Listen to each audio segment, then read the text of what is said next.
the hero of this story. Right. And that is the neighbor of one of the suspects. Charles Ramsey is the hero. He's seen as a hero around the world. He is the person who rescued Amanda Berry yesterday. The man, you've been seeing him on TV for the last 12 hours.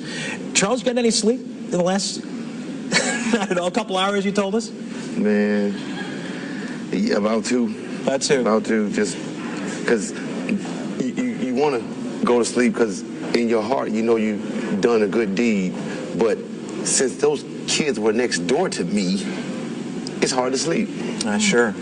You've told this story a million times. I'm going to start it. By now the world knows you were coming back from McDonald's. Mm-hmm. You were eating your Big Mac, and you heard screams. What'd you do at that point?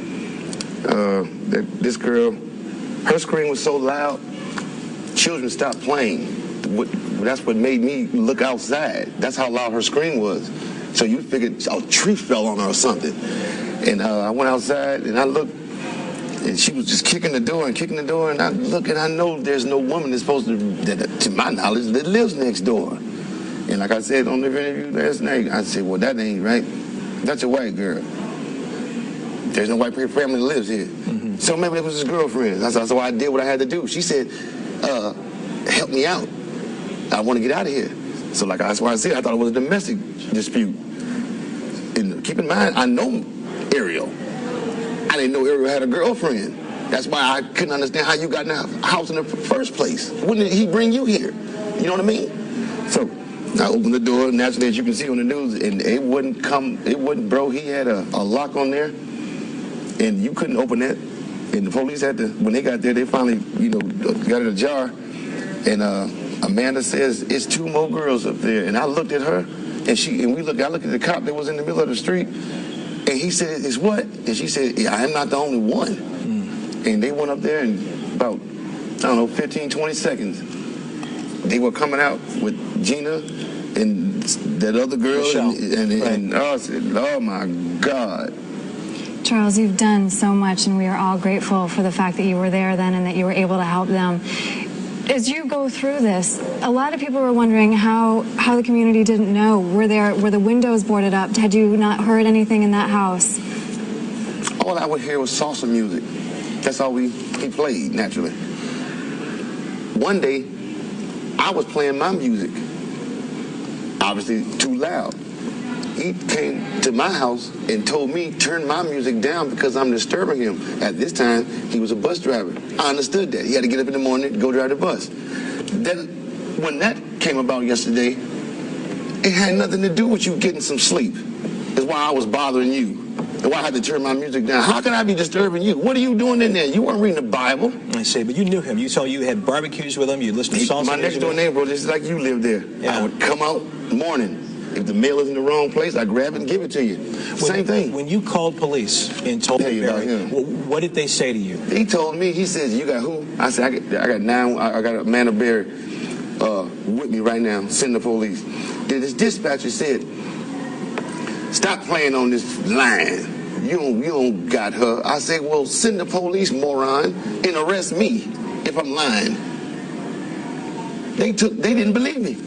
Now, since so many people have been calling him probably through the years and say, we got her, I understand that you was just a little apprehensive about that call.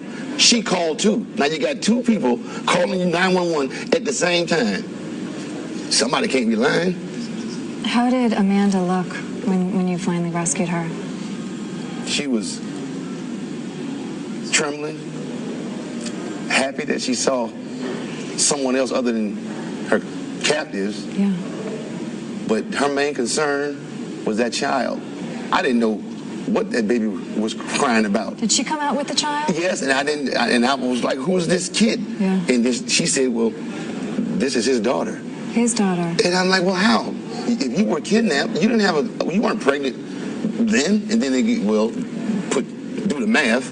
Say, I'll be damned. Well, it's okay. That's all right. I want to point out that police have not yet confirmed that is, in fact, Ariel Castro's daughter, but you said, Charles, that's what you heard yesterday. That's what Amanda told me, That's what bro. Amanda told you. Okay. I asked her, I said, why is this child crying for her daddy? Who's her daddy? And she said, Ariel. Let me ask you this. You touched on this earlier. Has it sunk in just how much attention you're getting? As Aaron was pointing out earlier, you're trending on Twitter. The world is talking about what you did. Your name is all over the place. It's hashtag Chuck Ramsey everywhere. Do you have any idea of the attention that you're getting around the world right now? I don't even want it, nor looking for it, bro. That's why when they keep saying I'm a hero, let me tell you something. I'm American, and I'm a human being. I'm just like you. I work for a living. There was a woman in distress. So why turn your back on that? My father would have whooped the hell out of me if he had found out that I was cowered out. See, you tough in these bars, but you won't. You beat a woman, but you won't help one out. And you're a man, huh? No, I'm the definition of a man, bro. Were you ever concerned that Ariel would come back? Were you concerned at all for his safety? Only because I was doing something that I had no business doing, which was prying his door open on his property. So he had every right to, get in some type of altercation with me because I'm on private property. Even though I'm doing a good deed, he's still on my property. You understand what I'm saying? So I was thinking about him, but at the time, and I got, I wish you'd bring my squad with me. I got an entourage. He's got an entourage. We weren't worried about Ariel anyway. That's why I told the police, if we had known about this, you would have never got that call. It'd just been some corners coming, putting a white sheet over somebody, and we'd have went on with our life. Because we'd have handled that, bro.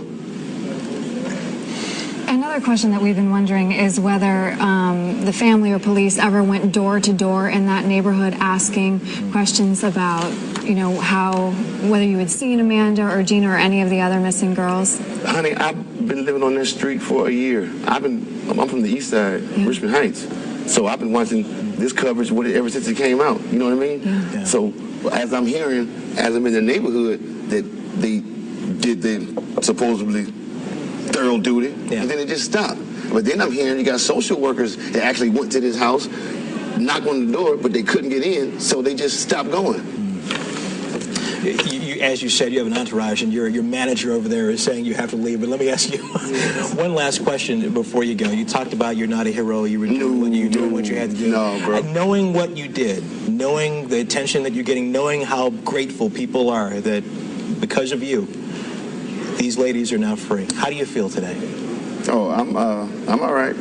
I want to get my hands on him, and then I'll be all right. Put me in the Fed over there with him, and I'll be all right. Other than that, it is what it is, bro. God's smiling on somebody. You know what I mean? Yeah. All right. Hey, Chuck. Thanks, man. Oh yeah. We appreciate it. Oh yeah. Really appreciate it. Thanks. Good luck to you. You too, bro. All right. The hero of this story. Right. And that is